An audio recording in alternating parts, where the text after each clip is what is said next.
Hi people, how's it going? Happy New Year!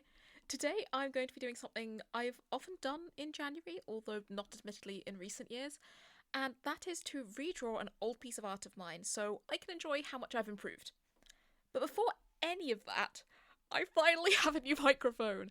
My mic has been broken for well over a year, I think, at this point, and I've been mostly recording using the built-in laptop mic because it's the only thing that Audacity could pick up the sound on, and so most of my videos recently have sounded pretty dodge, but now I finally have a new one, so hopefully this video will sound very pretty and lovely in comparison. It took me forever to get it set up this morning, but it's finally working and I'm so excited. Now, over the new year, me and my family decided, sort of on a whim, to rewatch the Lord of the Rings extended editions. And because I have been obsessed with Tolkien since I first read the books when I was, I don't know, 8 or something, I mean, genuinely, I think they formed a solid 30% of my current personality. And as such, it's shocking that I've only drawn Lord of the Rings fan art a mere handful of times, and only drawn two of my absolute favourite characters, Legolas and Gimli, I think once before. So today I'm redrawing this specific illustration that I did of the two of them way back in March of 2022, which is nearly 4 years ago now, which is terrifying. When did time happen? Now, the first thing you'll probably notice is that for a redraw, this composition looks absolutely nothing like the original. The usual convention of these sorts of challenges is to redraw the image with the same posing, the same composition, the same general vibe for colour and lighting, etc., and then to see how much you've improved by having two almost identical images side by side. However, it's been so long since I drew the original, I've literally done a whole animation degree in that time, and I figured the best way to start improving the original illustration would immediately be to change up the composition and choose a more interesting pose and lighting, because the original one was very basic, there kind of is no lighting on it, and I wanted an excuse to draw backgrounds. Does this mean that it is barely the same illustration anymore? Potentially, but it's also the only time I've ever drawn these two properly before, so I think it still counts.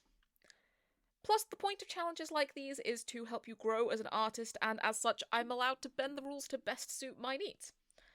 I also thought that despite my deep hatred for drawing backgrounds, this would be an ideal place to try and draw one, because whilst I'm still not great at them, I am very, very slowly improving, and as such I decided to do a scene inspired by what might have happened in the weeks following Aragorn's coronation in Minas Tirith. I've been doing a lot of studies from live action film, mostly The Witcher, recently, and as such have been reminding myself that yes, working from a reference does actually massively improve your work, and as such, I gathered a few screenshots of Minas Tirith, specifically from Faramir and Eowyn's scene together in the extended editions to use as a reference point. And I was kind of really inspired by the way, like, mountains sometimes look when the winter sun, which is quite low in the sky, is shining on them, and they're all golden and pink and beautiful, and then in the shadows of where the sun isn't hitting, they're a very deep blue colour. And I wanted to try and replicate that feeling in the background and the kind of aesthetic of this piece. So I made myself up a little mood board of illustrations of castle and stone wall backgrounds to give me some ideas of how to approach the colouring aspect of this. And then following the sketch phase, I decided to basically block in the colours underneath of what I thought it was going to look like, to create like a tiny little thumbnail of the final piece, which isn't something I do that often, but it was really fun, and I also think it was quite helpful in the long run for this drawing. I admittedly did not spend as long referencing the characters themselves. I pulled up a few pictures of the characters to help with the faces, but honestly freestyled the pose, and I think it turned out alright. I wanted to draw the characters in their costumes from the coronation itself, but it was nearly impossible to find any full body shots for either of those outfits. For Legolas, I was able to get a close-up from like the chest upwards, and so I had some idea of what his robe was meant to be looking like. I think there is a split-second shot in the film where you can see his full outfit, so I sort of worked from memory and from that image I had. But for Gimli, all I had was a tiny little pixelated blob that was stood next to Gandalf, and I was able to gather that he's wearing a Durin blue kind of long cape, but not much else. So I just improvised his outfit a little, imitating kind of the layered look of his travelling clothes and keeping with his usual kind of braid pattern in the beard, because I've got lots of pictures of that. And I also have like a little Gimli pop figure, which is surprisingly detailed in terms of like the patterns on his clothing and the way the braids fall in his beard. And so I used that last time as well, I think, when I was drawing him to try and work out what he looked like. I did change his hair, however, a little bit by giving him like this half up, half down style.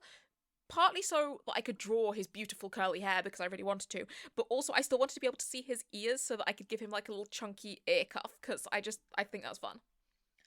One of my favourite improvements between this and the original is actually just the whole of Gimli.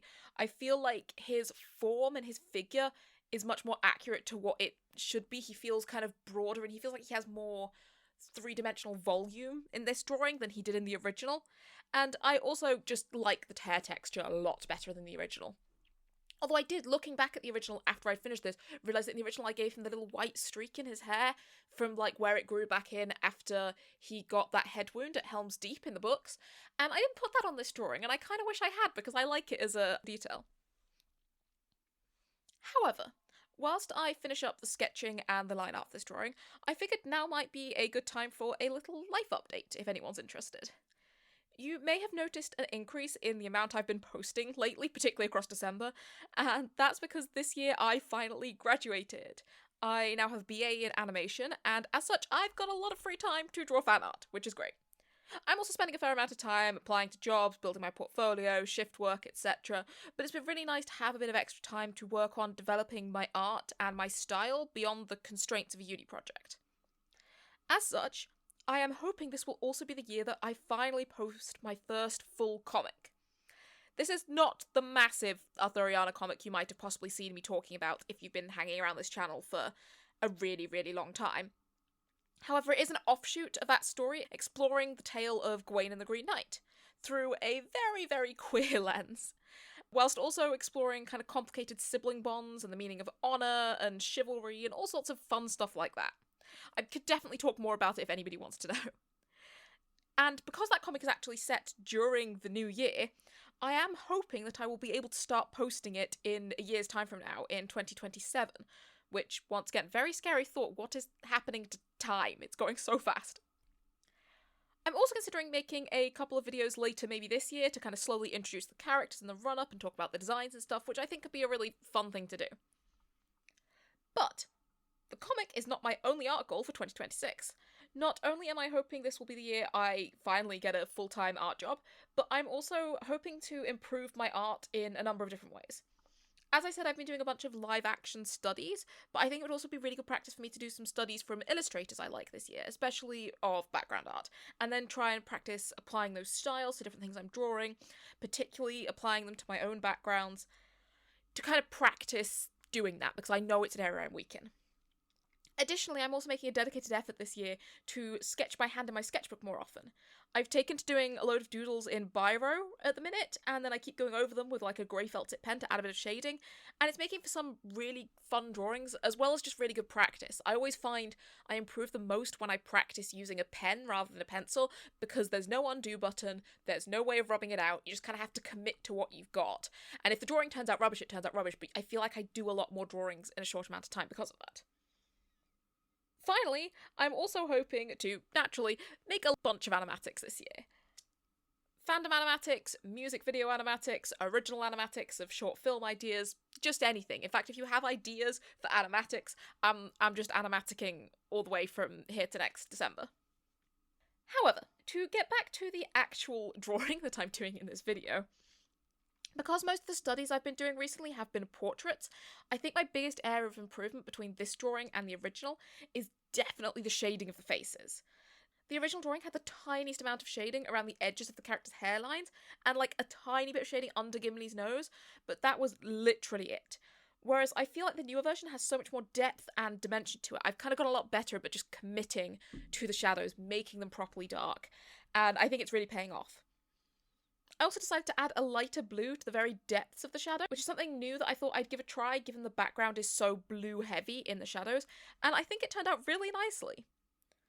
And whilst I still feel like my background skills have a long way to go before they're where I'd want them to be, and I'd like to see more depth and detail in them, in comparison to the hastily drawn mountains and trees from the original, which are really just blobs drawn with the big round brush and have literally no detail on them, I feel like I've made major improvements. Entirely separate from the original, I'm also just really proud of how Legolas's hair turned out in general. As I said, I've been drawing a lot of Witcher characters recently, and one thing I found drawing the Witcher characters is that it's really difficult to draw characters with either super light blonde white hair or super dark coloured hair. And it makes the shading really difficult because trying to get the full range of colours in that with the hair still looking like it's the right tone is really hard. However, I think Legolas's hair here has turned out so pretty.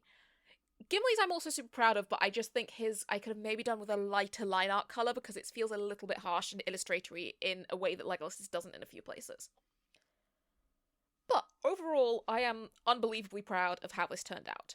Nothing is ever perfect or anything, but doing challenges like this with a direct comparison in them really helps to highlight how far I've come as an artist, and so I'm so happy with all the progress I've made. Leaving uni and job hunting has definitely been taking slow chips out of my self-confidence as an artist, because instead of comparing my art to other students in my position, I'm finding myself constantly looking at professionals with years of expertise, and it's easy to feel like my art won't ever quite be good enough. But doing something like this really kind of throws into perspective that even if my art isn't good enough yet, it probably will be one day, because the rate at which I can see the improvement happening is awesome. And that's a really comforting thought. So, yeah, this was only a short video today, just a little one because I kind of wanted to do this. But yeah, I hope 2026 continues to treat you really well. I hope you've enjoyed this video, and I'm definitely planning to be back soon with other things to talk about. So I will see you all soon. Bye!